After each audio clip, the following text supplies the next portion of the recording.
시편 31편 7절부터 14절까지 함께 읽습니다. 내가 주의 인자하심을 기뻐하며 즐거워할 것은 주께서 나의 곤란을 감찰하사 환난 중에 있는 내 영혼을 아셨고 나를 대적의 수중에 금고치 아니하셨고 내 발을 넓은 곳에 세우셨음이니이다. 여호와여, 내 고통을 인하여 나를 긍휼히 여기소서. 내가 근심으로 눈과 혼과 몸이 쇠하였나이다. 내 생명은 슬픔으로 보내며 나의 해는 단식으로 보내며 내 기력이 나의 죄악으로 입삭하며 나의 뼈가 쇠하도소이다. 내가 모든 대적으로 말미암아 욕을 당하고 내 이웃에게서는 심히 당하니 내 친구가 놀라고 길에서 보는 자가 나를 피하였나이다. 내가 잊어버린 바 됨이 사망한 자를 마음에 두지 아니함 같고 파기와 같으니이다. 내가 무리의 비방을 들어오며 사방에 두려움이 있나이다. 저희가 나를 치려 의논할 때에 내 생명을 빼앗기로 꾀하였나이다. 여호와여, 그러하여도 나는 주께 의지하고 말하기를 주는 내 하나님이시라 하였나이다. 아멘. 오늘의 말씀의 내용은 하나님을 기뻐하는 것, 하나님을 즐거워하는 것에 대하여 말씀을 성경, 특별히 시편에 있는 몇 구절을 찾아가면서 말씀을 살펴보려고 합니다. 하나님을 기뻐하는 것. 그래서 오늘 말씀을 좀 설명하기 전에 앞과 뒤에 이런 말씀이 많이 있기 때문에 시편 33편 1절도 먼저 보겠습니다. 시편 33편 1절 제가 읽습니다. 너희 의인들아 여호와를 즐거워하라. 찬송은 정직한 자의 마땅한 바로다. 너희 의인들아 여호와를 즐거워하라. 그 앞에 32편 마지막 11절도 너희 의인들아 여호와를 기뻐하며 즐거워할지어다. 마음이 정직한 너희라 다 즐거이 외칠지어다.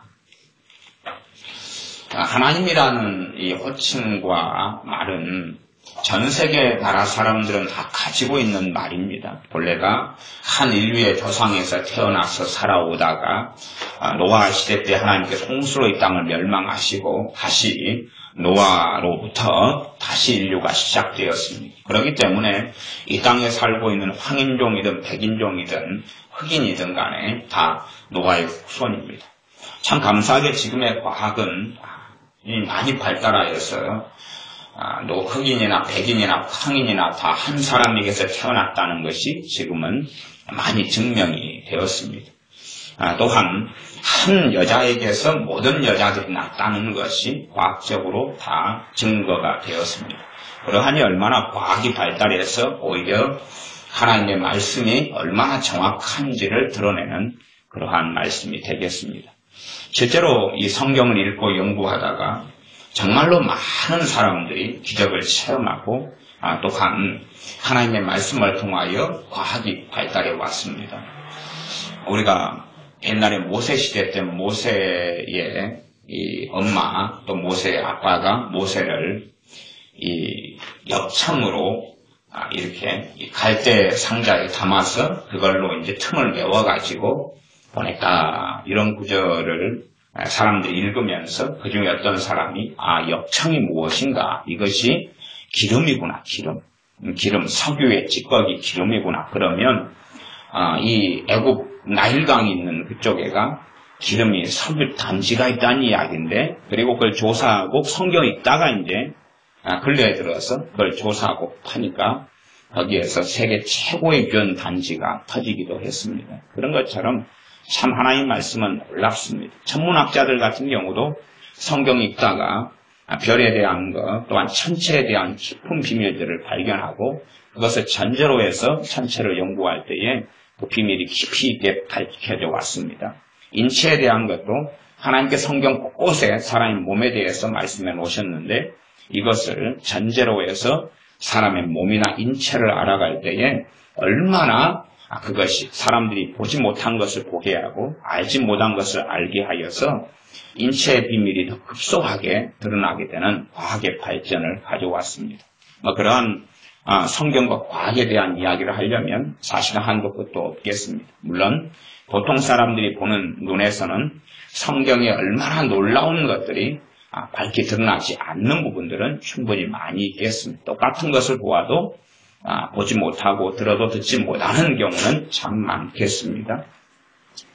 그래서 오늘의 말씀은 여호와를 기뻐하라, 하나님을 기뻐하라는 것입니다. 본문을 좀 설명하기 전에 하나님을 기뻐한다는 것이 무슨 의미인지를 살펴보겠습니다. 제가 하나님이라는 호칭, 우리나라는 하느님이라는 호칭으로 사용되어 왔었습니다. 그렇게 해서 선교사님들 우리나라에 들어왔을 때에 하느님이라는 것을 한국 사람이 사용하는 거예요. 한민족이 사용하는 걸 들은 다음에 이게 도대체 무엇이냐.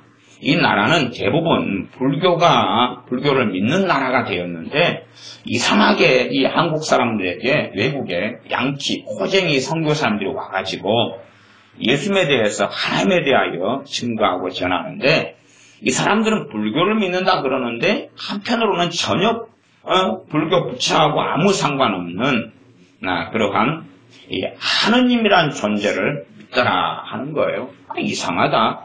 이 사람들은 부처에게도 기도를 하고 하느님께도 기도를 하는데 성경의 하느님의 특징은 뭐냐 하면 영이 하나님의 영이시기 때문에 예배하는 자가 신령과 진정으로 예배할지니라. 하나님은 눈에 보이지 아니하신 영이시다.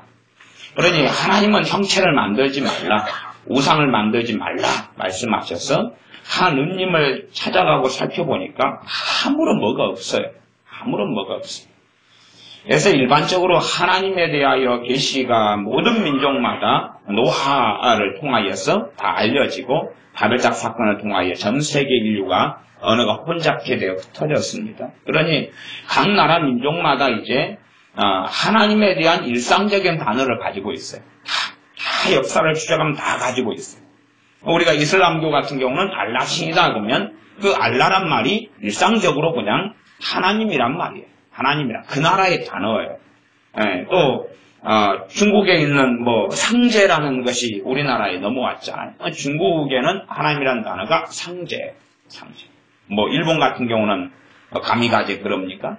그런 식으로 해서 각 나라마다 하나님이란 단어가 있어요. 단어가 있을 수밖에 없어요. 문제는 이제 그 하나님이란 단어 용어, 우리나라는 하느님 그랬다가 하느님이 하나님으로 바뀌었어요.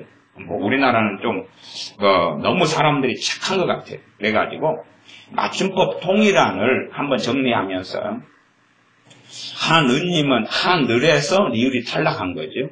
하늘에 계신 하나님이다. 하늘에 계신 창조주다 그 말이에요. 그러다가 하늘이라는 단어를 하날로 이렇게 하늘을 하날로 바꾸었어요. 맞춤법을 그렇게 바꾸어가지고 하는 이 의자가 아자로 바뀌어가지고 있다가 하늘도 하날 이렇게 사용했다가 다시 이게 불편하니까 옛날로 다시 돌렸어요. 맞춤법 통일은 다시 정리를 했어요. 그래서 하느님 쓰다가 하나님으로 바뀌었었어요. 우리도 그렇게 하다가 다시 이제 하느님으로 바뀌어야 되는데 왜 하늘이 하날로 갔다가 하날이 다시 하늘로 왔어요. 그러니 이제 예수 믿는 우리는 황당한 거예요. 다시 오늘 아침까지 하느님에서 이제 하나님으로 바꿔서 막 기도하다가 왜 하늘이 하날이 됐거든요. 우리나라 국어가.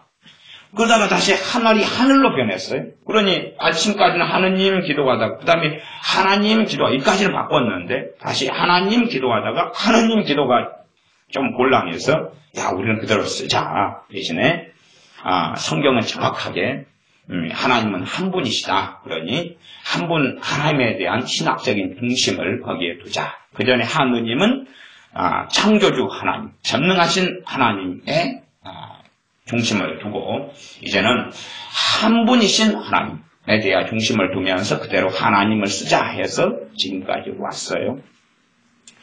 그러니 교회의 역사나 우리나라 역사의 단편적인 조금의 지식도 안 가지고 있는 사람은 하느님 그러면 좀 이상하다. 물론 저는 하나님이라고 쓰죠. 그렇게 생각하는데 그렇지는 않아요. 그래서 우리나라는 하나님을 섬겨왔던 신앙과 믿음이 단편적으로라도 흘러와 있어서 그래서 그 단어 안에가 그게 남아있죠. 우리나라의 가장 오래된 노래 그러면은 아리랑이죠. 아리랑. 아리랑 그 말은 뭐냐 그러면 그 R을 하나님이 R이에요. 하나님이 R이고 이랑은 함께. 그래서 아리랑 노래가 본래는 하나님에 대한 찬송가인데 시간이 흘러오면서 우리의 신앙이 변질되고 하나님을 떠나면서 우리나라 민족이 그러면서 남녀 상열지사로 바뀌어버린 거예요. 이게 남자 여자 간의 이런 나를 버리고 떠나는 님은 가사가 바뀌어버린 거예요. 그 님이 누구를 이야기하냐면 하나님을 이야기하는 거거든요. 그래서 우리나라 민족이 그래도 꽤 옛날에는 삼국시대에 불교를 받아들이고 이제 외래 종교가 들어온 거죠. 하나님을 떠나기 시작한 거예요. 떠나기 시작해서 근초고왕 백제 때 불교를 받아들이고 신라의 진흥왕 때 불교를 받아들이고 이런 것이 타락의 역사고 배교의 역사인데 그 전부터 이것이 계속 있어 왔던 거죠. 그리고 조선시대에는 유교를 받아들이면서 어리석은 길을 걸어갔었습니다. 그러나 우리나라의 잔재 속에 이제 하나님을 섬겨왔던 믿음과 이런 것이 남아있고 전 세계 모든 민족마다 그게 남아있어요. 안 남을 수 자체가 없어요. 인류의 조상이 당연하게 노아 한 사람이기 때문에 그러하죠. 그 앞에는 아담이고 하와입니다. 그래서 나라마다 이제 이 하나님이라는 단어나 개념이나 사상이 있을 수밖에 없어요. 그러나 시간이 흘러오면서 이 하나님에 대해서 한 분 하나님, 신은 하나도 없어요. 아무것도 없어요. 우리가 신이라고 일컫는 많은 것들은 악한 영, 더러운 귀신, 사단의 역사에 숨어있는 작용일 수밖에 없어요. 한 분 하나님인데 많은 사람들이 하나님을 등지면서 자기의 우상과 자기의 신들을 만들기 시작하고 사단은 광명의 사자처럼 과장하여 신들을 만들어낸 종교들을 만들어 왔습니다. 그래서 하나님이라는 이러한 하나님께만 우리의 전능하신 아버지 하나님께만 써야 될 호칭이 이제 이슬람에 가면 알라, 마호메트라는 사람을 선지자로 사용하여서 자기들만의 알라 신을 만들어내는 단어로 사용하고 그랬기 때문에 그 이후에 하나님께서 이 땅의 백성들에게 하나님의 거룩한 성호를 알려주시기 시작합니다. 그것이 여호와라는 호칭이에요. 여호와라는 호칭. 물론 여호와라는 호칭을 야훼 그렇게 하기도 하고 이에 대한 여호와의 연원과 호칭에 대한 복잡한 이야기는 제가 다 말씀드릴 수 없습니다. 그래서 여호와 하나님, 이제 우리 개혁성경상으로는 그렇게 오해로 이해하시면 되겠습니다. 혹은 야훼 하나님 그래도 됩니다. 성경은 지금 여호와를 기뻐하라 이렇게 말씀해요. 일상적인 하나님이라는 단어를 사용하기보다는 정확한 그분, 너희들이 지금 하나님을 혼잡게 해서 사용하는 그 위기가 아니다 그 말이에요.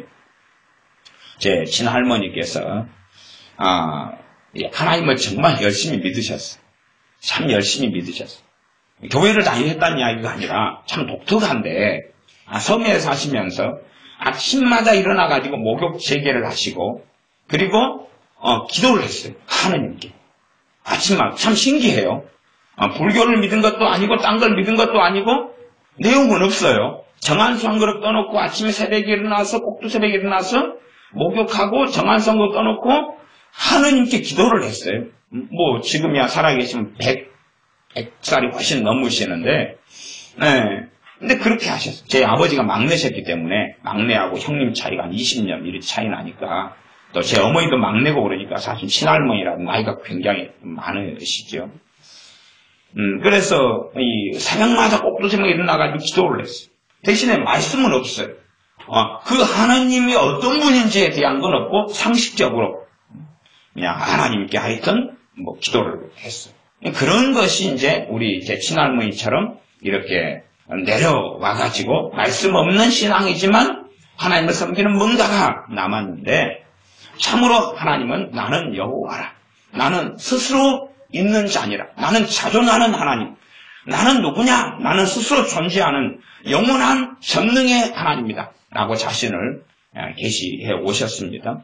특별히 이제 이스라엘 민족에게는 출애굽기 같은 내용을 통해서 그 하나님에 대한 계시가 있어 왔던 것을 출애굽기 강의하면서 제가 다루고 있었습니다. 자, 그러면 여호와 하나님을 기뻐하라. 이게 이제 일상적인 단어가 아니라 참으로 우리는 하나님 한 분을 섬기고 믿습니다. 하나님을 기뻐하라. 하나님을 즐거워하라. 그럼 뭐가 즐거워하고 기뻐하는 것이냐 하는 것은 여러분이 생각하시면 알 수가 있어요. 하나님을 기뻐하라 이렇게 사용되니까 기뻐하는 게 뭔가. 누가 적금을 넣고 있으면 적금 통장을 기뻐해요, 안 기뻐해요? 기뻐하잖아. 적금이 이제 한 36회가 되면 탄다 그러면 35회가 되고, 그러면은 얼마나 이 적금 통장을 볼 때마다 찍힌 횟수를 볼 때마다 기쁨이 찾아옵니까? 아이들이 게임을 좋아한다. 그럼 게임할 수 있는 이 게임기를 기뻐해요, 안 기뻐해요? 기뻐하죠. 기뻐해요. 아이들이 게임할 마음이 있는데 예배 시간에는 마음이 어디에 가 있어요? 게임을 기뻐하니까 게임에가 마음이 가 있어요. 또 남자 여자가 연애하고 사귀면 누구를 기뻐합니까? 그때에는 결혼한 다음에는 이제 아이고 사랑이라는 것도 별게 없구나 그러지만은 그러기 전에는 상대방을 기뻐하니까 마음속에 그를 기뻐해서 담아두고 있단 말이에요. 담아두고 있어요. 그를 즐거워하잖아요. 즐거워하고 기뻐해서 담아두고 있어요. 외국 여행을 우리가 가기로 날짜를 잡아놨다. 그러면은 그 여행을 기뻐하는 거지. 외국 여행을 기뻐하니까 마음에 콩닥콩닥하고 기대감이 있고 잡아두는 거예요. 실제로요. 예수를 믿는 사람들이 허무주의에 굉장히 많이 쌓여 있습니다. 예수를 믿는 사람들이 나는 천국에 안 가도 되니까 나란 존재가 태어나지 않았으면 좋았겠다. 그런 것을 깊이 이렇게 제가 상담하거나 대화하거나 파헤치면 그것이 다 안에가 들어가 있어요. 깊이 들어가 있어요. 어려움을 얻고 인생이 뭐가 있냐? 인생은 정말로 비참하고 힘든 거야. 왜 나는 태어났을까? 보통 때 평안할 때는 감싸져 있다가 어려움이 닥치면 이 감싸져 있는 게 다 풀려나오면서 안에 있는 게 허무주의, 절망, 낙담, 이 고달픈 삶, 자기 인생을 저주하는 삶, 그것이 이제 뱃속 안에 딱 파헤치면 그게 딱 견고한 징이 돼가지고 있어요. 아니, 참 지금은 어느 시대보다도 우린 좋은 시대를 살아갑니다. 경기가 어렵다, 어쩌다 해도 정말 이 역사의 무수한 이 우리 한민족 5,000년의 역사를 살펴보면 우리는 가장 화려했던 화려한 삶의 시간을 우리 대한민국 한민족은 보내고 있어요. 북한은 그렇지 않지만 거기에 2,500만, 2,300만의 동포는 그렇지 않지만 우리 5,000만이 되는 이들은 정말로 가장 5,000년 역사 가운데 황금기를 보내고 있어요. 우리는 지금 이 세대거든요. 우리의 내년이 어찌 될지, 10년 후가 어찌 될지, 20년 후가 어찌 될지 몰라도 지금 현재는 가장 황금기를 보내고 있어요. 보내고 있어요. 그렇지만 우리 안에를 파헤쳐보면 특별히 불신자 안 믿는 사람들은 다 그들의 사정이 있기 때문에 그렇지만 예수를 믿는다고 하는 사람들의 마음을 파헤쳐보면 저는 혼자 그렇게 생각합니다. 충분히 한 제 개인적인 생각은 70에서 80%가 넘는 사람들. 10명의 마음을 파헤쳐보면 예수 믿는 사람들, 그 뱃속 안에가 허무의식, 자기 태어남을 정죄하고 왜 태어났는지 한탄하고 그런, 그래서 내가 지금 죽어서 천국에 안 가도 되니까, 심지어 극단적으로 이야기하면 그냥 지금 싹 없어져 버렸으면 좋겠다. 내가 나란 존재가 싹 소멸돼 버렸으면 좋겠다. 그런 것을 오랫동안 저는 발견해 옵니다. 또 그것이 때론 제 안에 있는 것을 발견해. 집사님들 안에, 목사님들 안에, 성도님들 안에, 장로님들 안에, 또 제 안에도 있는 걸 발견해. 그러면서 도대체 이것을 어떻게 정리해야 될 것이냐. 이 마음속 깊이 들어가 있는 절망, 허무의식, 무가치, 아니 비관적인 마음. 왜 이 가장 화려한 황금기를 보내고 있는 우리의 세대가 아버지 세대든 우리든지 자녀들이든지 이러한 것이 뱃속 깊이 들어왔는지는 잘 모르겠지만, 그래서 한때는 제가 네 마귀 아니야?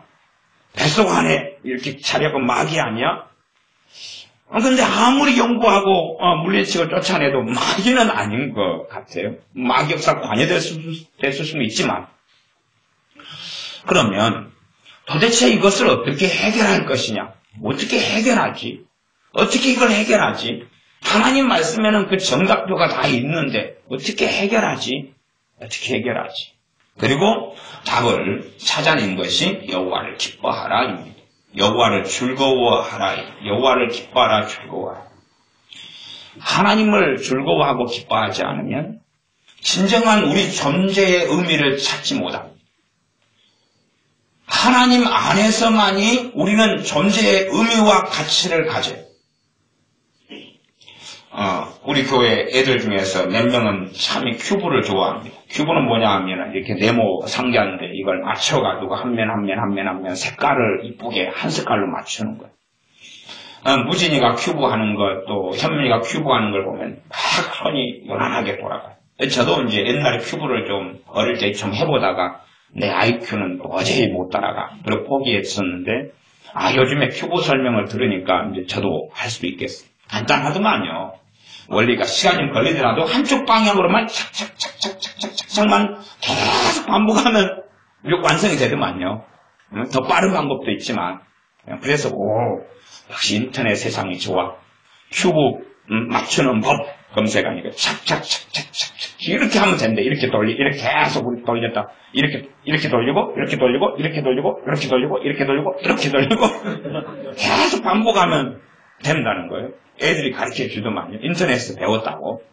그래서 그렇게 눈앞에서 꽉 헝클은 다음에 맞춰봐. 그랬더니 금방 짠! 하고 마술처럼 맞춰지는 거예요. 그렇지만, 옛날에 이제 저희는 야만적인 방법을 썼어요. 큐브를 맞추다 못 맞추니까 이것을 도라이버로 갖다가 분해를 했어요. 분해를 해가지고 다시 조립을 했어요. 봐봐, 맞췄어요. 네?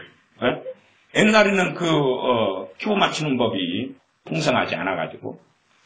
근데 어느 때 분해를 하다 보니까 몇 놈이 도망가고 없는 거예요.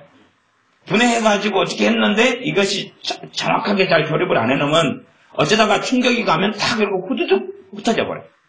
그래가지고 몇 놈이 이제 돌아다니고 도망다녔어요. 그리고 한 2개를 잃어버린 다음에 결국 큐브를 버려야 되잖아요. 2쪼가리가 없는 거예요. 없어서 버렸어요. 나중에 청소하다 보니까 2쪼가리가 나온 거예요. 이미 쓰레기통에 들어가서 이미 이제 난지도록 갔죠. 그러면 이 2쪼가리가 쓸모가 있냐 그 말이에요. 쓸모가 없죠. 이 큐브의 2쪼가리는 큐브에 붙어있을 때만이 가치가 있는 거예요.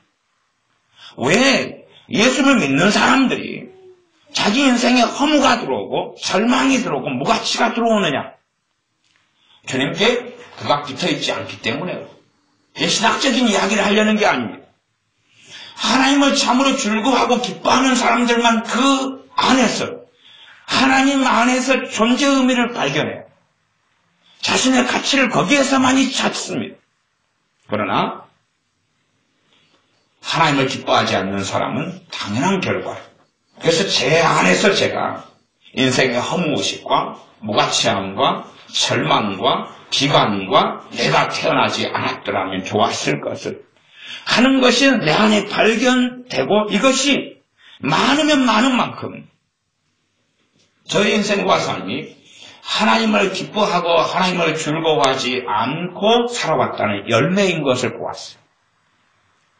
하나님을 기뻐하고 즐거워하지 않고 살아왔던 열매인 것. 우리가 기뻐하고 즐거워하는 건 많습니다.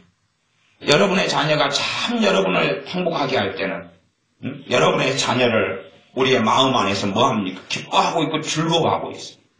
그 다음에 꼴 보기 싫을 때 근데 이놈이 감사하게 꼴 보기 싫은 놈이 방학을 맞이하여서 할머니 집에 가서 한 달을 지내버린다네. 그러니까 안 보니까 또 기뻐하고 즐거움이 들어오지. 이쁠 때는 내 옆에 붙어 있으면 좋고 안 이쁠 때는 떨어져 있으면 좋은 거죠. 심지어 누가 아들이 없다고 필요하다고 그러면은 이야기해요.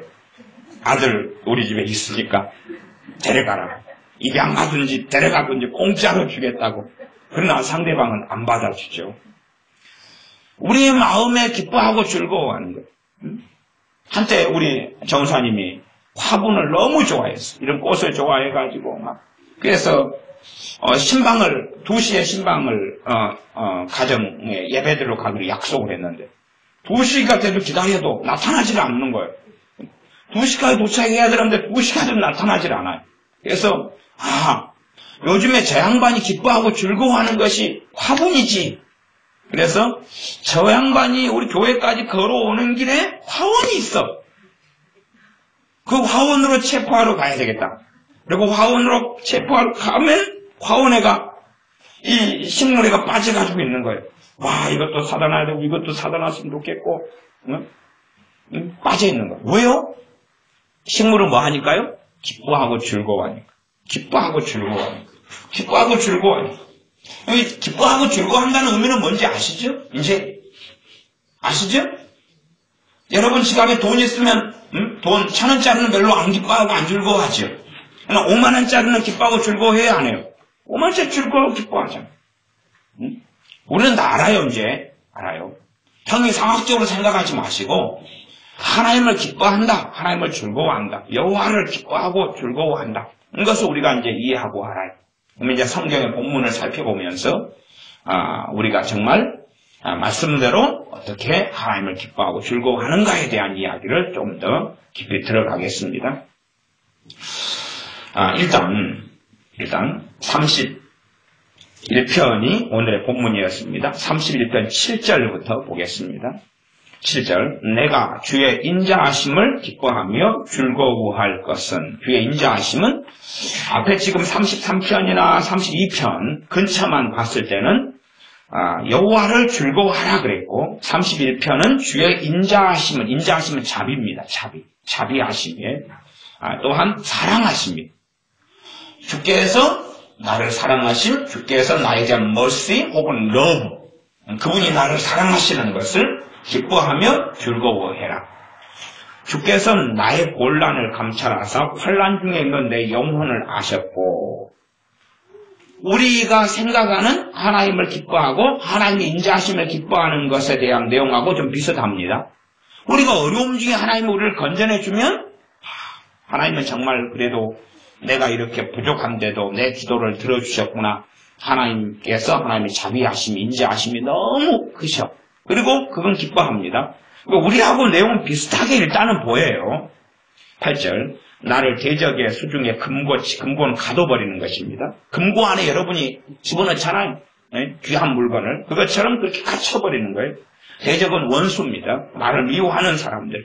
이런 또 나아가서 원수 마귀까지도 포함될 수 있겠습니다. 금고치 아니하셨고는 내 발을 넓은 곳에 세우셨음이니이다. 이까지는 우리가 이제 아는 내용 같아요. 우리하고 비슷하니까. 직장이 없다가 하나님께 기도하여 직장을 주시면 너무 감사하고 하나님의 인자하심이 너무 좋아요.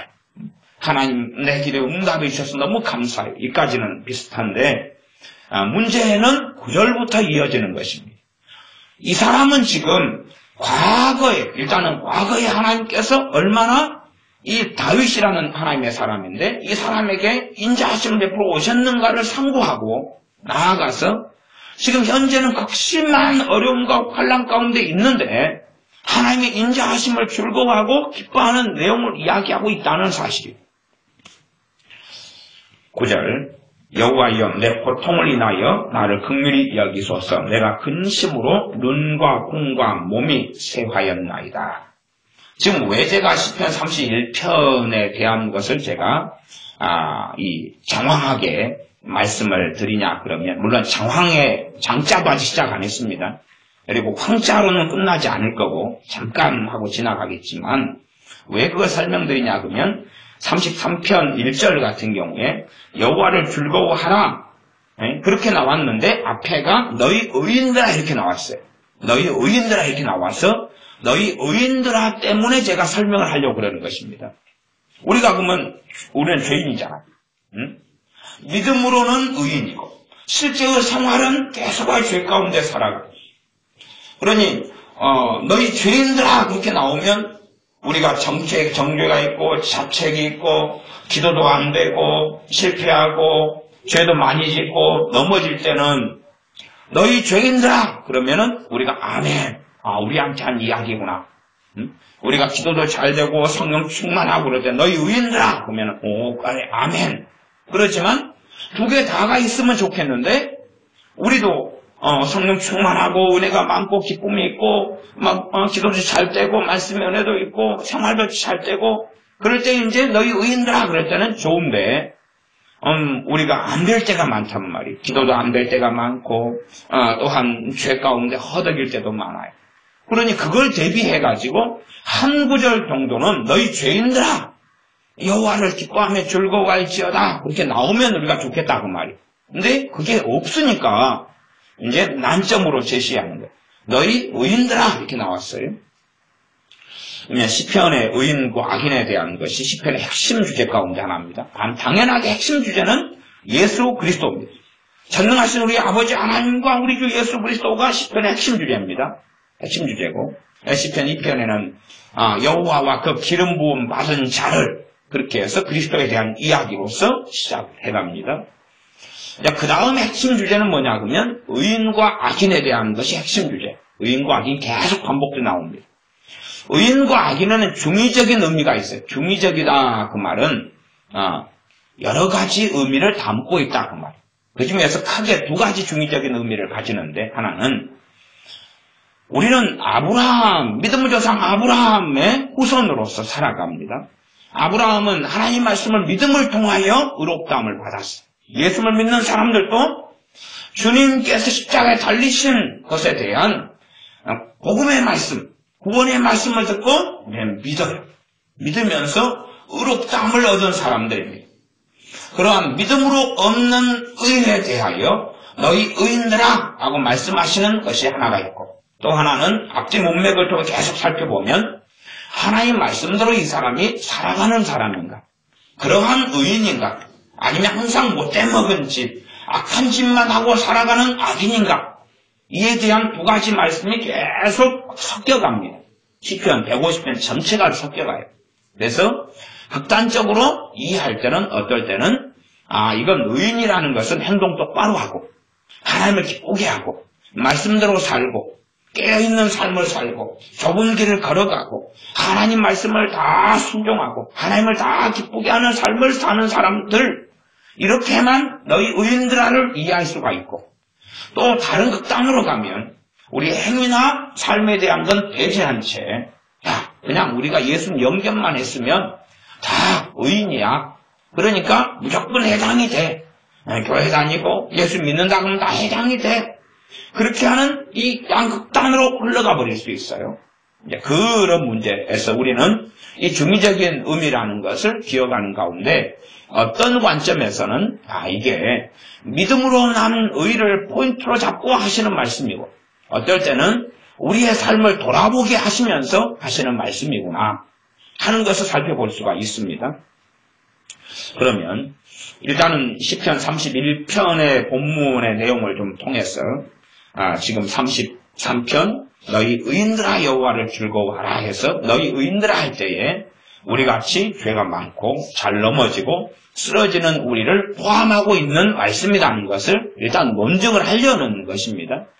행위적인 것에 포인트를 두는 앞뒤의 말씀이 있습니다만 그것은 내려놓고 이 두 가지의 중의적인 의미를 가졌을 때에 때로는 문맥상, 의미상 A를 중점을 둬야 될 때가 있고 B를 중점을 둬야 될 때가 있고 이 두 개를 조화시켜야 될 때가 있어요. 성경은 그것 때문에 실상은 해석이나 또한 성경을 이해를 잘 제대로 못하는 사람들이 유감스럽게 많습니다. 그래서 31편으로 돌아가서 말씀을 살피고 있는 것입니다.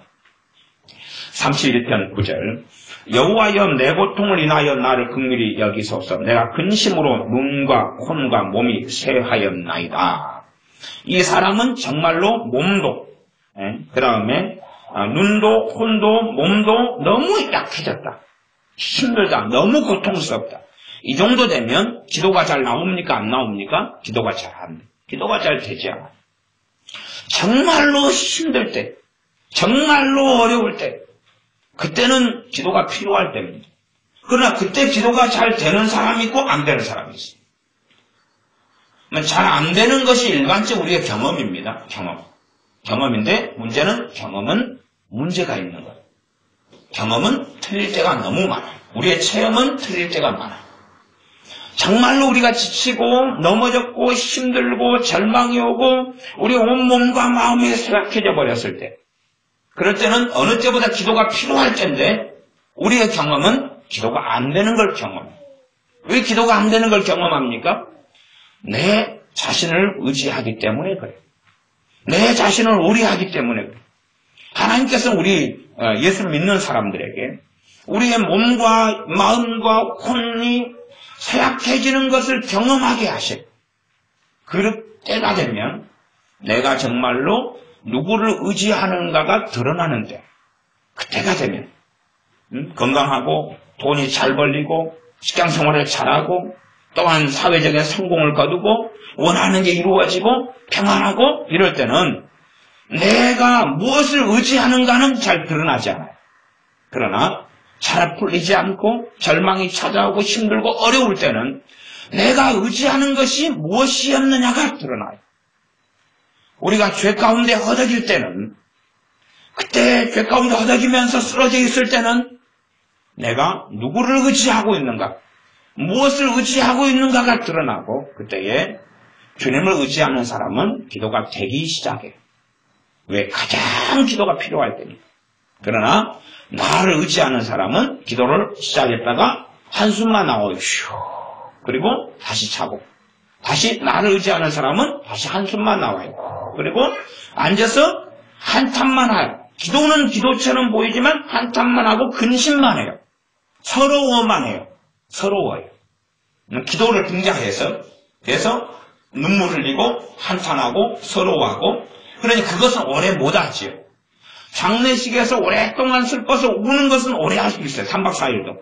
그러나 하나님께 기도하면서 이 자기의 서러움에 겪고 자기의 슬픔에 겨웠고 그 다음에 은밀하게 하나님을 원망하면서 그렇게 하는 것은 사실은 오래 그렇게 하지 못해요. 더 심신이 지치고 더 피곤하고 절망 속에 들어가죠. 그러니 우리가 힘들고 지치고 죄악 가운데 허덕이고 기도가 안 될 때에 대부분의 경험은 우리 자신이 그때에도 불구하고 누구를 의지하고 있다는 이야기입니까? 나 자신을 의지하고 있다는 이야기. 그때도 불구하고 하나님을 기뻐하지 않고 있다는 거예요. 하나님을 즐거워하지 않는다는 이야기. 돈 5만 원짜리나 힘들고 어려울 때 밥 먹을 돈이 부족한데 서너 호주머니에 10,000원짜리라도 있으면 이걸 기뻐하고 즐거워하는 거예요. 우리의 창조주 하나님, 우리의 구원자이신 우리 주 예수님, 우리는 기뻐하지 않고 즐거워하지 않는 거예요. 구원의 근거가 우리에게 있습니까? 주님께 있습니까? 주님께 있습니다. 주님을 기뻐하지 않아요. 우리 주 예수님을 보내신 아버지 하나님을 기뻐하지 않고 즐거워하지 않아요. 예수 믿는 사람들도 끊임없이 세상에서 소망을 추구하고 영원한 소망을 붙잡기보다는 나그네로서 너희는 나그네라, 풀이라, 안개라라고 성경에 예수 믿는 사람들에게 선언하고 있는데, 그 말씀을 볼 때는 거꾸로 말씀을 의도하지 않은 허무주의를 받아들이고, 너희는 나그네다 그러니까 허무주의를 받아들이는 거죠. 허무주의를 이야기하려고 나그네라는 이야기를 하고 계시는 게 아닌데, 너희는 안개니라 그럴 때에 쓸모없어. 전도서에 해 아래서 행하는 모든 것이 헛되고 헛되도다. 허무주의를 이야기하려고 헛되다는 게 아니고 공사상을 이야기하고 석즉시건 공즉시색을 이야기하려고 모든 것이 헛되다는 이야기를 하고 계시는 게 아닌데, 그런 것으로 받아들여가지고 자기의 허무감을, 자기의 허전함과 자기의 무가치함과 외로움과 쓸쓸함을 또한 자기의 자포자기 주저앉아버리는 거예요. 나태, 권태, 무의미 주저앉아버리는 것을 전도서 같은 말씀을 보면서 강화를 시켜요. 그런 사람들 제가 간혹 만났습니다. 야, 저 사람은 신기하다. 자기 안에 엄청난 허무의식을 가지니까 움직이기 싫잖아요. 뭐든지 하기 싫잖아요. 목표도 없고 꿈도 없잖아요. 그런데 전도서를 보면서 이게 점점 좀 세져가는 거예요. 세져가. 그러면서 하는 말이 이제 불교도처럼 공즉시색, 석증시공이고 허무하고 공사상으로 가는 거예요. 이야, 정말로 희한한 사람들이 많구나. 예수님의 사람들은 성경을 똑바로 보고 바르게 봐야 돼. 나그네라, 안개라 하는 것은 허무하고 쓸모없는 인생이다. 뭐가 참 인생이라는 걸 이야기하려는 게 아니에요. 우리가 하나님 안에 있을 때만이 참된 의미와 가치를 우리는 발견하고 찾습니다. 세상에서 성공하기 위한 것은, 성공하려고 사는 것은 좋은 거예요. 좋은 거, 나쁜 게 아니에요. 나쁜 게 아니에요. 성공하기 위해 사는 것 좋은 거예요. 그러나 그것은 영원한 가치는 아니에요. 참된 가치는 그건 아니에요. 그건 그냥 이정표고, 그리고 과정이고, 우리가 밥을 먹는 것처럼, 또 직장과 직업을 가지고 가정을 꾸리는 것처럼 누리는 거예요. 그러나 영원한 건 아니에요. 그러나 최소한 이 땅을 살아나가면서 예수를 믿는 사람은 세상 사람들보다도 이 땅을 살아나가는 에너지와 능력이, 파워가 있어야 돼요. 그렇지. 세상 사람들은 도전의식을 가지고 가는데 예수 믿는 사람은 도전의식도 없고 목표도 없고 세상 안에서 꿈도 없고 주저앉아서 퍼질러 앉아있다. 그러면 잘못 믿는 사람들이지. 하나님을 즐거워하고 기뻐하는 사람들이 되어져서 우리 안에 있는 걸 정리해 나가기 시작해야 돼. 우리 안에 있는 권태, 허무의식, 주저앉아 있는 것, 한꺼풀 벗기면은 좀 힘들어지면 뭐가 드러납니까? 뱃속 안에 있는 게 쫙 드러납니다. 그래서 저는 어릴 때에 마징가 제트 이런 만화 영화가 유행했다고 생각해요. 마징가 제트는 뭡니까? 그냥 바다에서 이렇게 쫙 바닷물이 갈라지면서 이 로봇가 쫙 올라오잖아요. 응? 로봇가 올라. 그래서 옛날에 애들한테 야, 저 뒷산에가 전쟁이 일어나면 저 산이 쫙 갈라지면서 그레이트 마징가가 나온다. 그랬더니 애들이 막 정말 그러냐고. 저 청와대 옆에 저 산 있잖아. 저희가 쫙 갈라지면 우리가 숨겨놨던 그 그레이트 마징가 막 짱가 막 이런 게 올라와가지고 우리나라를 지킨다. 애들이 와. 그래서 믿음을 가지고 평안하게 자더라. 그런 거죠. 우리의 머리 뚜껑이 쫙 열리면 뭐 그레이트 마징가에서는 딱 영의가 올라오든가 철이가 올라오든가 쫙 나타나는 그런 것처럼 우리 환난과 어려움이 찾아오면 겉에 거칠에 나를 쌓아놨던 가짜 안전, 가짜 평안, 육에 근거한 평안 이런 게 싹 껍질이 벗겨지고 사라지면서 신실한 실체가 드러납니다. 눈이 와가지고 덮여 있으면 다 하얗고 이쁘게 보이는데 눈이 녹기 시작하면 야 너무나 좋아서 어떤 사람이 눈밭에서 막 굴렀대요. 둘이 청춘 남녀가 아이고 너무 이뻐 눈이 한 20cm 쌓였거든. 너무 좋아서 막 거기서 영화를 찍었대. 너무 좋았어. 눈이 나중에 녹으니까 보니까 쓰레기장 위에서 이 청춘 남녀가 뒹군 거예요. 저희가 쓰레기장에서 매를 찌어가지고 평평했어요. 평평해. 거기 있으니까 쓰레기장 뒹구는데 눈도 있지만 그 밑에 쓰레기가 있으니까 냄새는 안 나고 그 다음에 좀 푹신푹신 하잖아요.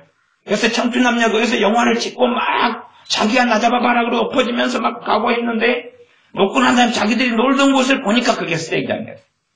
그런 것처럼 우리 안에 있는 걸 덮어놓고 그렇게 살아가요. 하나 어려움이 생기고 문제가 생겨보면 내가 정말로 의지하고 잡고 있고 그것이 나였는가? 내 환경이었는가? 사람이었는가? 내 육체였는가? 아니면 주님인가가 드러납니다. 주님인가? 우리의 아버지 하나님을 우리가 붙잡고 있는가가 드러나죠. 우리란 존재 자체는 반드시 하나님 안에서만 의미를 가집니다. 하나님을 떠나서는, 내 마음이 하나님을 떠나서는 의미를 가지지 못합니다. 그게 사람의 존재입니다. 그건 반드시 기억하셔야 될 겁니다. 주님을 생각하지 않고, 주님을 구하지 않고, 전능하신 하나님을 구하지 않는 사람들. 그러면서 허무의식에 쌓이려고 하지 않는다면, 하나님을 내 마음으로 기뻐하지 않으면서, 내 안에 절망이 없기를 바라고, 내 안에 허전함이 없기를 바라고, 내 안에 비관과 외로움으로 쌓이지 않기를 바란다면, 어리석은 사람들이 되고 맙니다. 자, 이제 본문을 좀 더 들어가서, 10절은 내 생명은 슬픔으로 보내며 나의 해는 탄식으로 보내며 내 기력이 나의 죄악으로 약하며 나의 뼈가 쇠하도소이다. 일단 이 본문이 이렇게 나왔어요. 뭐냐 그러면 나의 죄악으로 인하여 내 기력이 약해졌다. 내 뼈가 나의 죄악으로 인하여 쇠하여졌다. 그러면 이 다윗 같은 사람이 죄악 때문에 지금 몸이 약해지고 쇠하여지고 지치고 넘어지고 있어요. 그러면 이때는 하나님을 의인들아 여호와를 기뻐하고 즐거워하라 그렇게 말할 때 죄악 가운데 엎어져 있으니까 다윗은 의인이에요? 죄인이에요? 죄인이잖아. 또 악인이 될 수도 있어요. 그러니 하나님을 기뻐하고 즐거워할 수가 없잖아요. 그러나 우리는 압니다. 시편에 참 많은 부분이 누가 기록했다고요? 다윗이 기록했다. 최소한 시편 32편 제국 위쪽에 보시면 1절 위쪽에 보시면 다윗의 마스길 이렇게 나왔어요. 마스길이라는 의미까지 잘 모르셔도 다윗이 그냥 이 말씀을 기록했다는 것은 알 수가 있습니다. 다윗의 말씀. 다윗이라는 사람이 한 건데 32편 마지막 11절에 보면 너희 의인들아. 우리 다윗이 항상 의롭게 산 거예요? 항상 의롭게 살지는 못했어요? 항상 의롭게 살지는 못했다 그 말이에요. 다윗의 인성처럼 참으로 많은 평기풍파가 있었던 사람은 드뭅니다. 많은 사람들 가운데 그래도 그 누구보다도 극심한 환난 평기풍파를 겪은 사람이 다윗이에요. 나아가서 다윗이 겪은 극심한 평기풍파와 환난은 자신의 죄 때문에 비롯된 게 너무 많았어요. 자신의 죄, 자신의 어리석음 이게 비롯된 게 많았어요.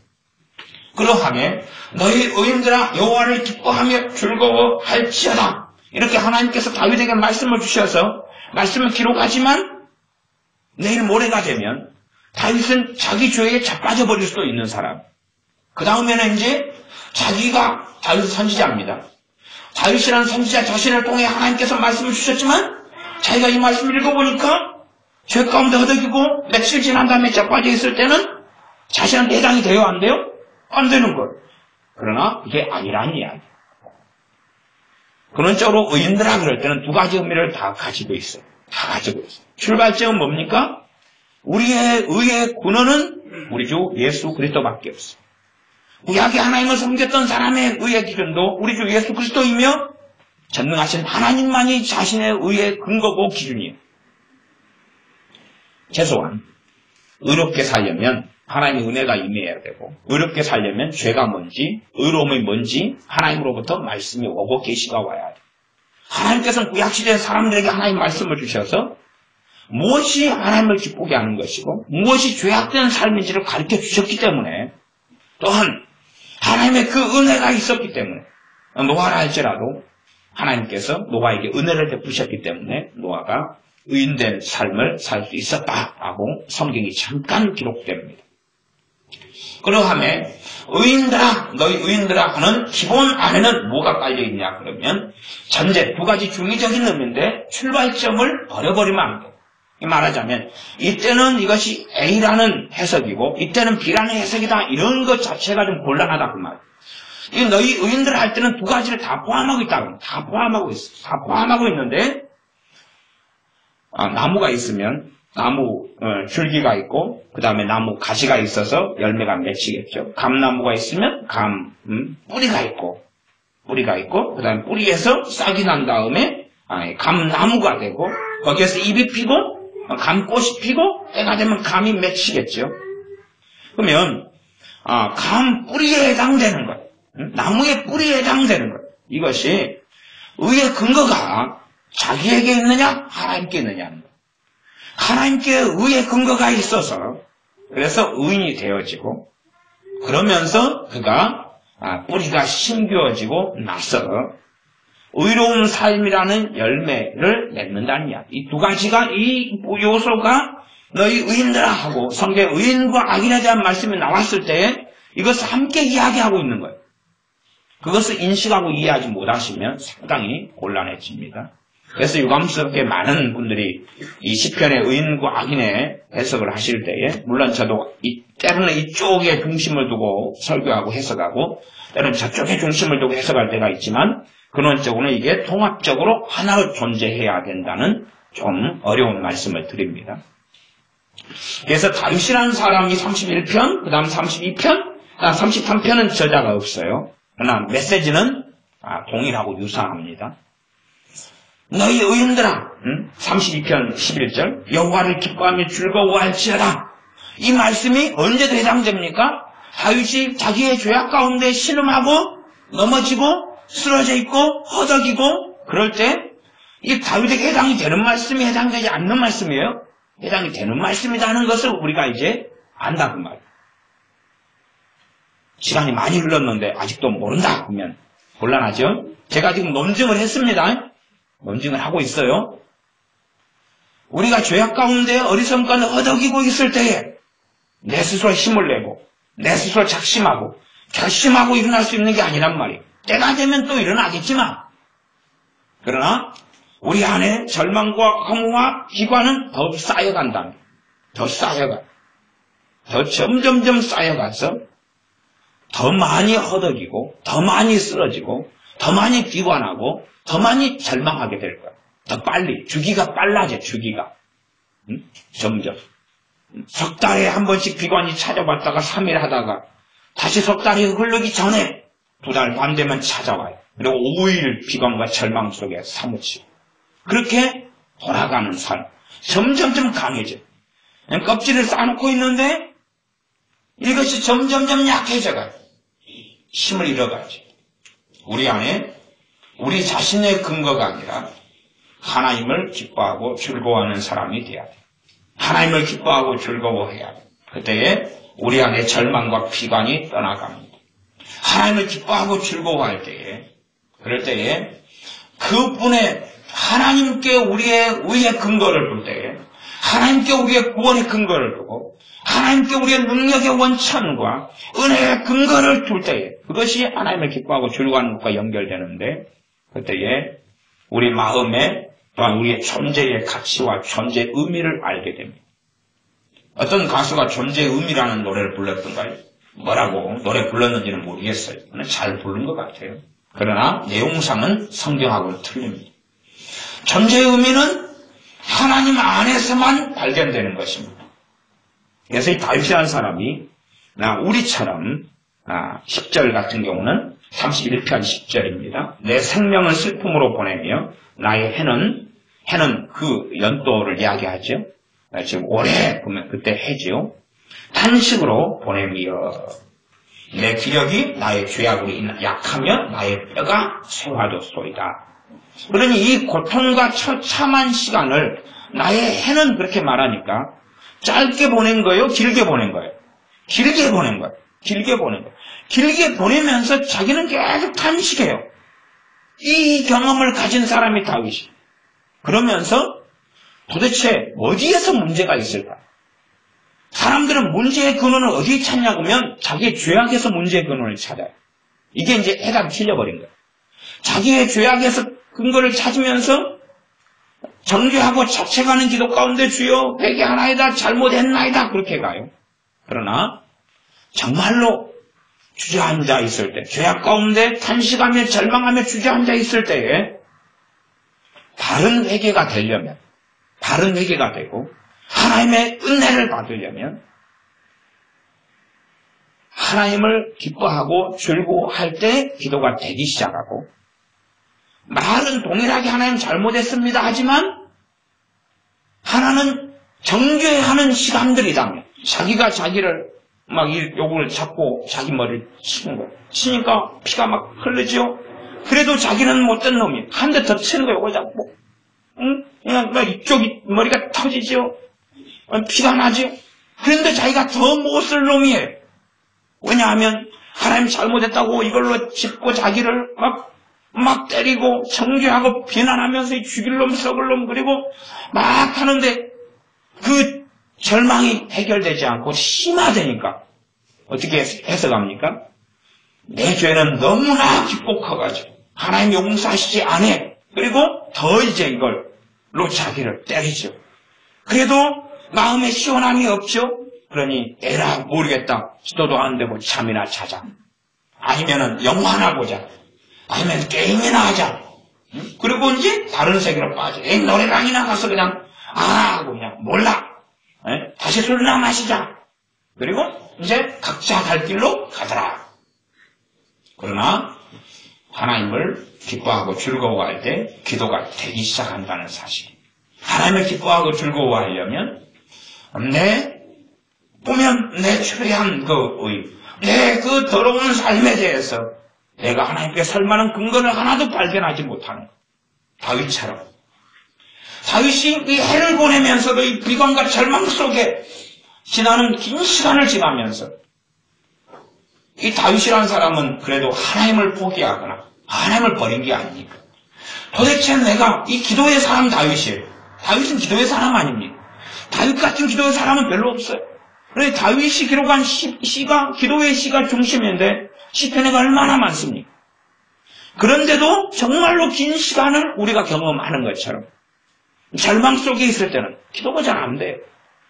그런데 계속 하나님 기도로 나아가죠. 그래도 안 돼요. 그래도 안 돼요.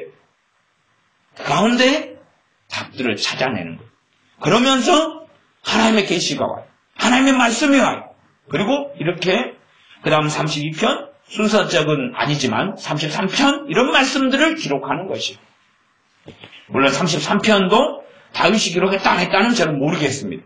그러나 가정한다면 그렇다는 이야기입니다. 11절 31편 내가 모든 대적으로 말미암아 욕을 당하고 나를 괴롭히는 사람이 있을 때는 얼마나 고통스럽습니다.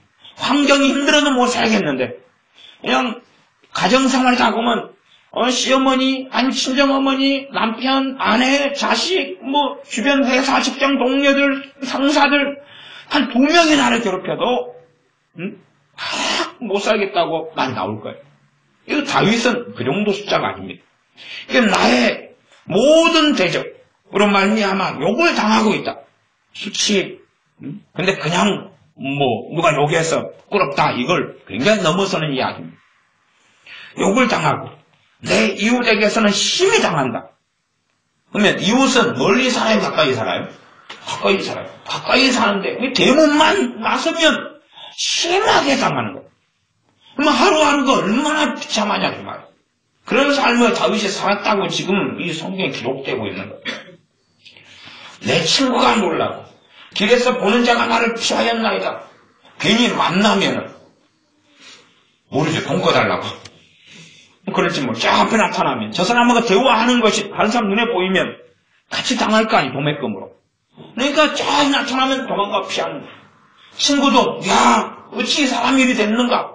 이렇게 될 사람이 아닌데 어찌 됐는가. 이 정도의 이 비참한 시간을 보낸 사람은 다윗입니다. 12절 내가 잊어버린 바 됨이 사람들이 다 잊고 살고 어떤 의미에서는 하나님께서 나를 잊은 것처럼 보이기도 했을 거겠죠. 사망한 자를 마음에 두지 아니함 같고 우리가 죽은 사람은 이제 마음이 기억지 않잖아요. 잠깐 기억하고 또한 어떤 특별한 날에만 기억하지. 일반적으로 살아가면서 이제 기억 안 하고 기억 안 해요. 1년에도 한 30 몇 년 전에 돌아가신 제 아버지다 그러면은 별로 기억을 안 해요. 기억을 안 하고 1년에 어쩌다가만 기억날 때가 있잖아요. 요거 그 다음엔 기억을 안 해요.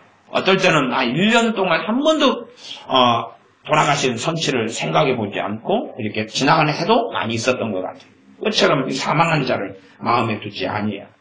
카기와 같은 카기는 깨진 그릇이에요. 깨진 그릇은 어쩝니까? 버려버리죠. 이게 깨진 그릇 같은 거예요. 자기를 보니까 깨진 그릇은 쓸모가 있습니까? 없습니까? 쓸모가 없어요. 쓸모가 없어요.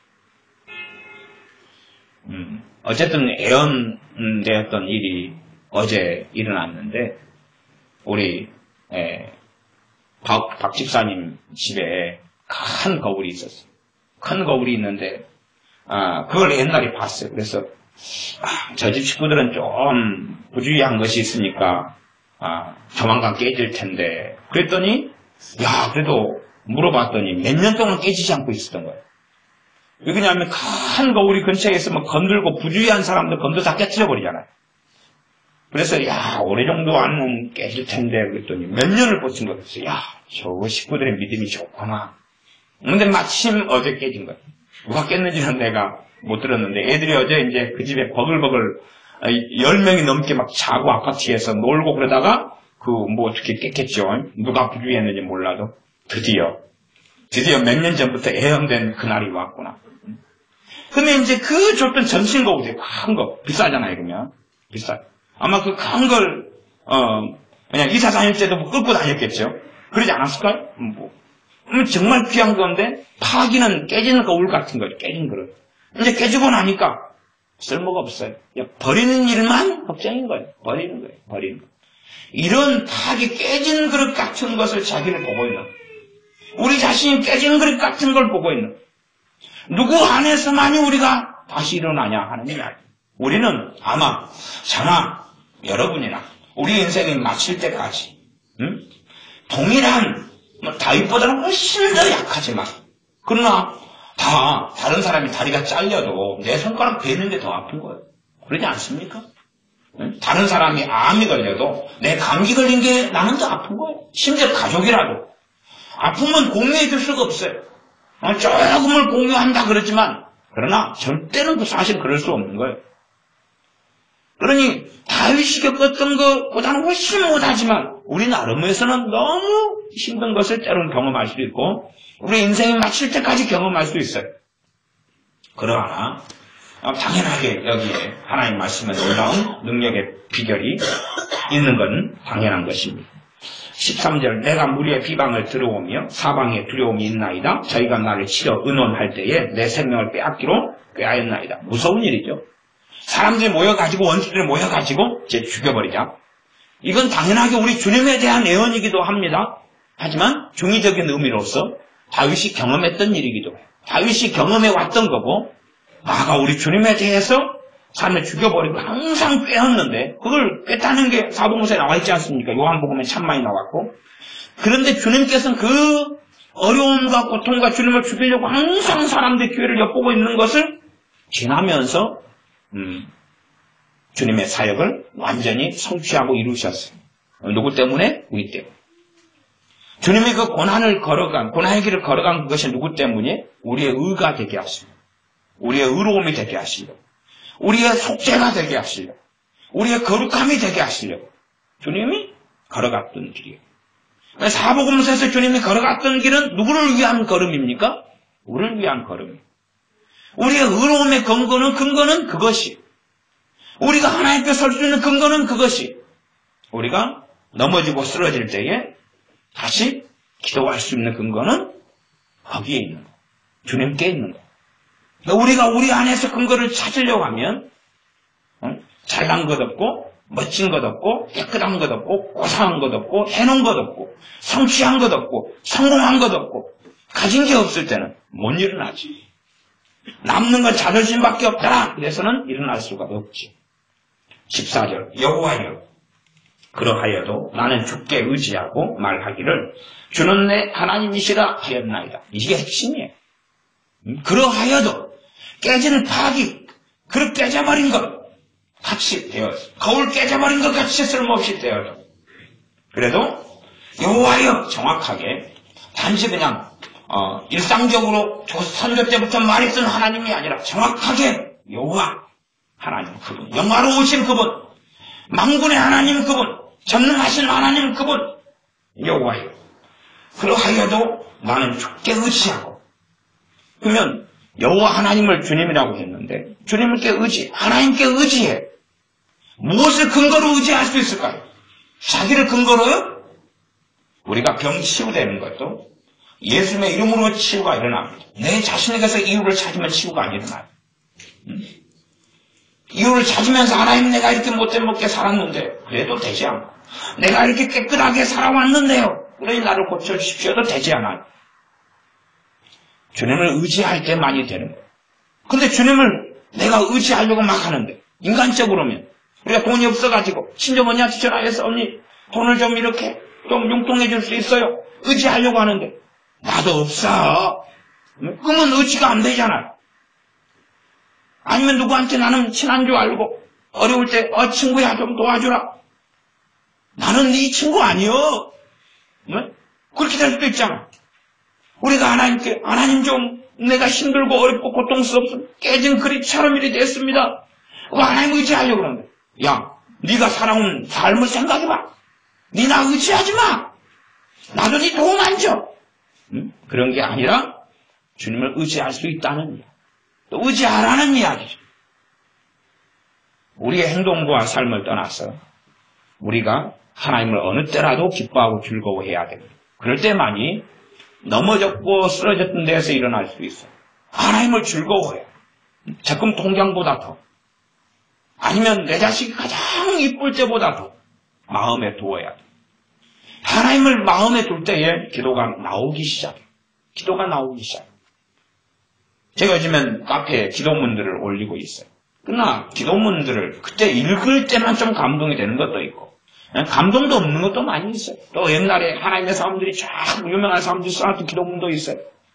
그러나 그는 그 식으로 기도했고 우리는 우리 식으로 기도하는 거예요. 기도가 흘러나와야 되는 거지.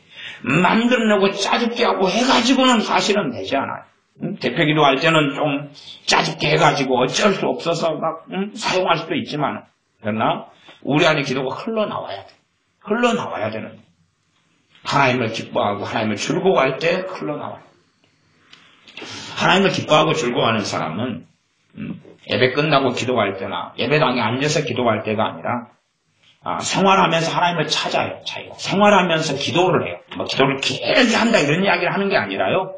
걸어가면서나 아니 밥을 먹으면서나 아니면 뭐 학생이 공부를 하면서나 이렇게 하면서 하나님을 내가 찾아요. 하나님을 잠깐 5초, 10초, 1초라도 진짜로 하나님을 찾고 기도를 해요. 하나님을 내가 구해.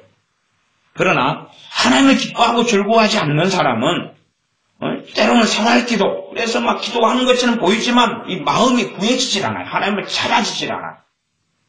정말 하나님을 기뻐하고 즐거워하는 사람들 그래서 하나님을 마음에 두는 사람들이 기도가 이제 흘러나오기 시작. 댐을 쌓아놓은 다음에 물이 충분히 차면 물을 방수를 해야 돼요. 밖으로 배출을 해나가야 돼요. 쭉 방출을 해야 돼요. 그것처럼 정말 하나님을 기뻐하고 즐거워할 때 기도가 흘러나와요. 억지로 만들어내가지고 하는 기도의 한계는 명백합니다. 그래서 14절은 여호와여 그러하여도 이런 식의 비참한 삶을 하나님의 사람인 다윗이 그것도 깨끗하고 고상하게가 아니라 그때로서 내가 정말로 그때로 살아가지고 거룩하게 살았는데 이런 어려움이 있습니다. 그래서 내가 주님을 의지합니다. 그러면 우리가 볼 때는 똑바로 살았으니까 그러지 하겠지만 그렇지 아니했다고 지금 성경 이야기합니다. 여호와여 그러하여도 나는 주께 의지하고 말하기를 주는 내 하나님이시라 하였네. 주는 내 하나님이시라. 사람들에게나 자기 자신에게나. 그래서 이 성경은 자기 자신에게 하는 선언과 말도 많이 나와 있어요. 내 영혼아 왜 너가 낭망하여 하는 거고 자기가 자기한테 말해요. 자기가 자기한테. 세상 사람들은 내게 진리를 말해주지 않아요. 그러니 내가 나에게라도 뭘 말해야 됩니까? 진리를 말해야 돼. 세상 사람들은 야, 나 같으면 죽겠다 나가서. 응? 어떤 자녀가 공부를 못했더니 엄마가 하는 말이 야, 그 정도 성경 나왔으면 나는 진짜 나가 죽었다. 응? 그런 엄마를 제가 봤습니다. 그래서 저 엄마 옛날에 공부 못한 줄 아는데 나가서 안 죽고 또 시집 가서 여기까지 나오셔놓고 어쨌든 난 네가 정말 나가 죽었다. 나가 죽어라. 너무 성질나게 하니까 그러시겠죠. 그런 상황에서라도 주는 내 하나님이시라 라고 고백하고 말하는 것입니다. 자기에게 말했을 수도 있고 타인에게 수도 있지만 최소한 자기에게는 전제가 됐겠죠. 진리로 자기에게 말하는 것이죠. 진리로 하나님 말씀으로 주는 내 하나님 자기 마음에 말하는 것, 자기 마음에 생각하는 것, 생각하고 말하는 것. 그래서 이렇게 이어져가지고 32편 11절 너희 의인들아 말할 때 자기의 삶의 근거를 두고 자기를 의지하고 자기의 손에 힘을 의지하고 자기의 성공을 의지하고 자기의 지식을 의지하고 자신의 삶을 의지하는 사람들은 그렇게 또 보일 거예요. 그걸 자기의 삶을 자기를 의지하는데 잘난 사람은 잘난 대로 보이고 못난 사람은 못난 대로 보이고 그래서 신신혜 씨가 노래를 불렀잖아요. 자기를 의지하는데 잘 나갈 때는 나구나. 못 나갈 때는 나 아니구나. 그럴 거 아니에요. 잘난 사람은 잘난 대로 못난 사람은 못난 대로. 그러나 잘나도 못나도 내가 고상하고 바르게 깨끗하게 대단한 성공과 성취를 가지고 손에 많은 열매를 가지고 살아왔어도 너희 의인들아라고 말씀할 때는 그걸 다 내려놓아야 돼. 다 배설물로 군도처럼 내려놓아야 돼. 내가 정말로 못나고 어리석게 살았어. 너희 의인들 할 때, 야, 내가 의롭게 하나님을 기쁘시게 하고 살아가는 삶이 의인데, 또 의로운 삶인데, 그런 게 하나도 없는데, 라면서 나에 대한 건 아니야. 나를 그것도 의지하는 것이니, 그것도 내려놓아야 돼. 그리고, 너희 의인들아, 말할 때, 바로 접니다. 아멘 해야 돼. 접니다. 아멘. 저한테 하시는 말씀이군요. 예수님을 구원의 근거와 예수님을 생명으로 삼는 사람들에 대한 이야기군. 예수님을 찾는 사람들, 예수님께서 나를 위해 십자가에 죽으시고 부활했음을 믿는 내게 하시는 말씀이구나. 내 행위와 의를 붙잡지 않고 심지어 내게 아름다운 것이 있으면 이것은 하나님의 은혜로서 이루어진 것입니다. 라는 걸 깨닫고 아는 내게 하시는 말씀이구나. 내가 허물져서 쓰러지고 넘어져서 다윗처럼 온갖 죄악 가운데 얽매여서 그래서 깨어진 파기 질그릇처럼 바삭바삭 깨져버린 자기 인생과 삶과 마음을 또한 육체를 발견할 때라도 그때라도 너희 의인들아 그때 나에 대해서 말씀하시는 거구나. 너희 못돼 처먹은 놈들아 이게 바로 나네. 그렇게 말씀하시지라. 그것이 사람을 살릴 수 없어요. 사람을 정죄하는 게 사람을 살리지 못하는. 하나님께서는 정죄로 이끄시는 게 아니라 회개로 이끄시는. 회개와 정죄는 비슷하게 보이지만 가는 길은 천국과 지옥으로 전혀 다릅니다. 너희 의인들아, 그럼 우리는 다 아멘 해야 됩니다. 그리고 우리의 의로움의 근거를 우리 주님께 두어야 됩니다. 그리스도께서 십자가에 못 박히신 것이 밝히 보이거늘 여러분을 위해서 주님이 십자가에 못 박히신 것이 밝히 보여야 됩니다. 밝히 보여야 됩니다. 너희 의인들아 여호와를 기뻐하며 즐거워할지어다. 마음이 정직한 너희들아. 자, 한 걸음 깊이 들어가 봅시다. 우리 대부분은 마음이 정직하지 않습니다. 그런데 그러면 이건 앞에는 너희 의인들아 그러니까 이제 제 설명을 좀 들은 다음에 아멘. 그리고 이제 너희 마음이 정직한 너희들아. 노멘. 앞에는 아멘, 노멘. 응? 그러나 예수를 믿는 사람은 영으로 거듭났어. 다시 태어났어. 마음 안에 더러운 게 많아도 그러나 안에는 진실로 우리의 믿음으로는 새 마음이 있는 거예요.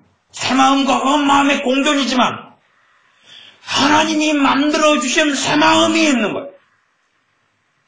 여러분이 경험하는 건 다 진리가 아니에요. 맞는 것도 있고 틀린 것도 있어요. 진리에 의한 경험도 있고 그냥 세상 사는 경험인데 해석이 잘못된 것도 정말 많아요. 성령님을 통하여 우리에게 새 마음과 새 정신을 넣어주셨어요. 그러나 우리는 발견하지 못할 때가 많아요. 어디에 주목하면요?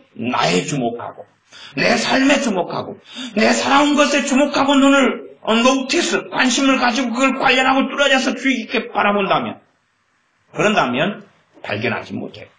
새 마음과 새 정신이 어디 있느냐? 찾지 못할 거예요. 믿음으로만 찾아요.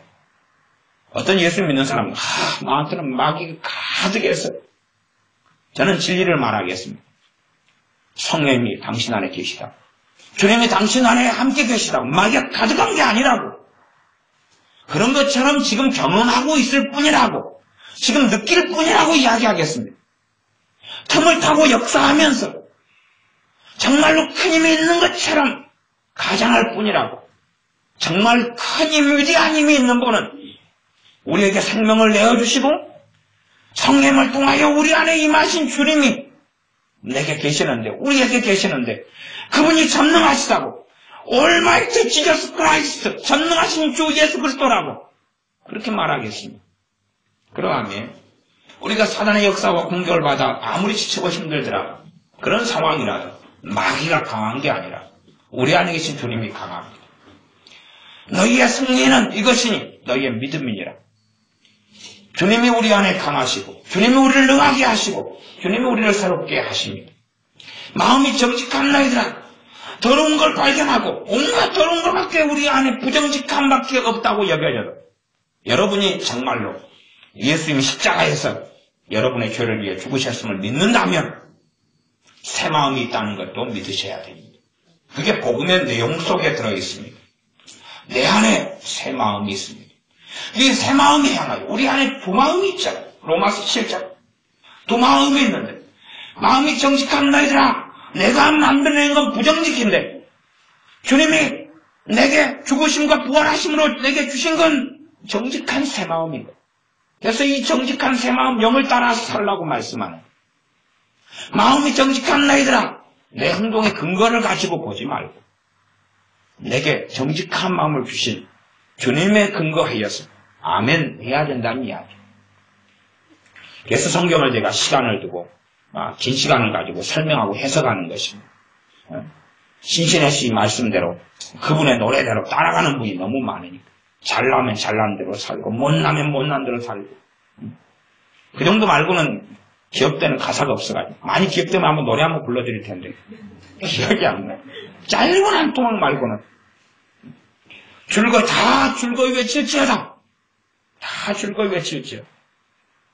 뭘 외칩니까? 일단은 그 앞에 영어로 한다면 관계대명사 앞에 선행사로 가봅시다. 10절 악인에게는 많은 슬픔이 있으나 여호와를 신뢰하는 자에게는 인자하심이 두루리로다. 여호와를 신뢰하는 것, 의지하는 것, 의뢰하는 것, 그분을 믿는 거죠. 신뢰는 믿는 거예요. 참 믿는 거예요. 나를 의지해서 가면 다시 33편 1절로 넘어가기 너희 의인들아 여호와를 즐거워하라. 찬송은 정직한 자에 마땅한 바로다. 또 정직이 또 나왔어요. 그러니까 이제 여러분이 정직이 두 가지 의미를 가지는 거. 그 가운데 주님이 내게 만들어준 새 마음으로 인한 정직에 아멘해야 돼. 아멘해야 돼. 그렇지 않으면 이 성경을 우리가 내 걸로 취할 수가 없어. 취할 수가 없어. 이게 거리가 너무 멀수록 내가 너무 부정직한데 예수를 믿고 있는 거예요. 황당하지요. 거리가 멀수록 하나님 말씀은 더 큰 능력이 있어요. 나는 너무 부정직한데 찬송은 정직한 자에 마땅한 바니라. 그러면 아멘하고 받아들여야 돼. 그때에 정직하게 새 마음을 따라서 살아갈 수 있도록 성령님께서 역사하시며 도우시게 됩니다. 몇 절만 더 9절이 시편에는 참 여호와를 즐거워하며 기뻐하라는 말씀이 많은데 그 가운데 몇 절만 더 살펴보겠습니다. 시편 37편입니다. 시편 37편 4절 유명한 말씀입니다. 또 여호와를 기뻐하라. 저가 너 마음의 소원을 이루어 주시리로다. 여호와를 뭐하라는 이야기입니까? 기뻐하라. 저가 너 마음에 무엇을요? 소원. 아이고 하나님 미안하고 감사합니다. 뭐가 제가 마음에 소원이 없거든요. 그냥 이렇게 우풍토처럼 바람이 불면 부는 대로 이슬이 내리면 내리는 대로 태풍이 불면 부는 대로 그렇게 따라가다가 살다가 마칠 겁니다. 그래 나로 하여금 수고하지 않게 해서 참 고맙다. 그러면 좀 복잡한 이야기가 되겠습니다. 일단은 마음의 소원이 있다고 치고 없는 사람들은 좀 곤란하시겠고 여호와를 기뻐하라. 여호와 하나님께서 너희가 기뻐하는 그 여호와 하나님께서 너희의 마음의 소원을 이루어 주시리로다. 5절 너희 길을 여호와께 맡기라. 저를 의지하면 저가 이루시고 내 의를 빛같이 나타내시며 내 그 의로운 삶 내가 하나님의 뜻대로 살아가는 깨끗하고 바르고 고상하고 거룩한 삶을 내가 사는 것이 아니라 내 그를 빛같이 나타내시는 분이 그분이시구나. 내가 정말 빛같이 의로운 삶을 살도록 하시는 분이 바로 하나님이시구나. 그런 걸 성경이 이야기하고 있습니다. 내 공의를 정오의 빛같이 하시리로다. 내 안에서 새로운 창조 역사를 행하시는 분은 하나님이시다는 사실입니다. 내가 정말 의로운 삶의 열매를 맺게 하실 수 있는 유일한 분은 하나님이시며 그분께서 거룩하신 성령 하나님을 통하여서 우리 안에 내주하시면서 행하신다는 사실입니다. 하나 더 찾아보겠습니다. 시편 68편입니다. 68편 3절 4절입니다. 제가 읽습니다. 의인은 기뻐하여 하나님 앞에서 뛰놀며 기뻐하고 즐거워할지어다. 하나님께 노래하며 그 이름을 찬양하라. 타고 광야에 행하시던 자를 위하여 대로를 수축하라. 그 이름은 여호와시니 그 앞에서 뛰놀지어다. 하나님께 노래하며 그 이름을 찬양하라. 3절은 의인은 기뻐하여 하나님 앞에서 뛰놀며 기뻐하고 즐거워할지어다. 하나님을 기뻐하고 즐거워하는 결과 참으로 기뻐하고 즐거워하는 우리의 마음에 회복이 있고 내 존재의 의미를 발견하고 그래서 이 금요일날 참으로 진정으로 찬양하고 감사하는 것은 참 어렵다고 했어요. 우리 안에 제 껍질을 막 파헤치고 벗겨 들어가면 정말 감사와 찬양이 없다는 이야기. 겉으로는 있는데 일단은 내가 태어남에 대해서 감사가 없어. 찬양도 없고 내 존재에 대해서 그럴진데 다른 거에 대해서는 얼마나 있느냐 그런 말이에요. 얼마나 있느냐. 내 자식의 말썽장이라도 내 자녀를 주심에 대하여 좋을 때만 감사하는 게 아니라 근원적으로 하나님을 찬양해야 되는 이유가 있는데 또한 찬양해야 되고 감사해야 되는데 그러기가 너무 어렵다는 거예요. 저는 그래서 금요일날 하나님께 찬양하고 감사하는 건 참 어렵다는 전제에서 출발했습니다. 왜냐하면 겉사람으로서 하나님을 찬양하는 건 쉬워요. 하나님 내 속사람으로서 내 진실한 나로서 다 껍질을 다 씌워놓고 하나님을 찬양하고 감사하는 것은 굉장히 어려운 것을 저는 신앙의 오랜 여정 동안 경험해 왔고 여러분도 경험해 오셨을 테니까 그러합니다. 그래서 찬양과 감사하는 것에 대한 이야기를 했습니다. 마찬가지입니다. 하나님을 참으로 기뻐하는 것. 그것이 어렵다면 어렵고 쉽다면 쉽습니다. 어려운 사람들은 내게 근거를 두는 사람은 어렵고 하나님 자신의 근거를 두는 사람은 쉬워져 갑니다. 그리고 내 존재의 의미를 발견해 가고 그리고 그 열매로서 뭐가 생깁니까? 감사와 찬양이 생깁니다. 그 열매로 감사와 찬양이 생깁니다. 그러니 내 육으로 따라갈 때는 참으로 진정으로 감사와 찬양하는 건 정말 어렵다. 정말 어렵다는 게 금요일날 말씀이었습니다. 그러나 이제 내게 근거를 내려놓고 할 때는 감사하는 나를 발견하게 되고 감사할 수 있는 나, 춤추고 뛰놀 수 있는 나, 하나님을 내가 즐거워하기 시작할 때, 하나님을 기뻐하기 시작할 때에 그때에 하나님께서 예비하신 풍성한 것들을 또한 우리의 마음의 소원을 이루어 주시는 것을 발견할 겁니다. 너희가 열심히 기도하라. 그러면 너희 마음의 소원을 이루어 주시리로다 그렇게 되어 있는 게 아니란 말이에요.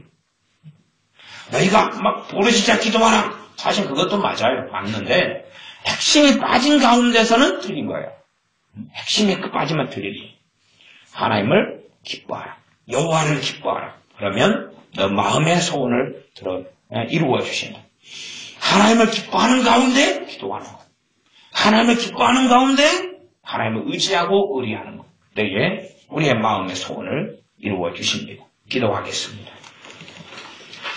아버지 하나님, 우리가 하나님을 기뻐하고 즐거워하는 것을 예수를 믿는 사람들로서 기뻐하고 즐거워하는 삶을 살지 아니했기 때문에 주님을 믿음에도 불구하고 주님께서 우리를 위하여 십자가에 죽으시고 부활하셨음에도 불구하고 우리 안에는 권태와 절망과 한탄과 슬픔과 좌절과 무의미와 무가치함과 왜 내가 오늘도 살아야 하고 왜가 내 올해도 살아야 하는지 평안하게 나란 존재가 없어져 버렸으면 좋겠다는 것이 배속 깊은 곳에 차지하고 있는 이상한 그리스도인이 되고 만 것을 발견합니다.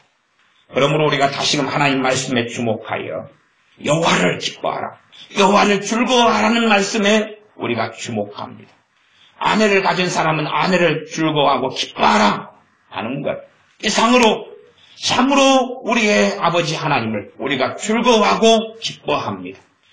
전능하신 하나님을 기뻐하고 즐거워할 때에 우리의 기도가 풀려나게 하시고 또한 우리의 믿음이 다시금 불부터 일어나게 하시고 하나님을 즐거워하고 기뻐할 때에 전능하신 하나님의 도우심이 얼마나 놀라운지 하나님의 인자하심과 자비하심이 얼마나 놀라운지를 누리고 경험하여 하나님의 인자하심을 또한 노래하게 하여 주시옵소서. 예수님의 이름으로 기도하옵나이다. 아멘.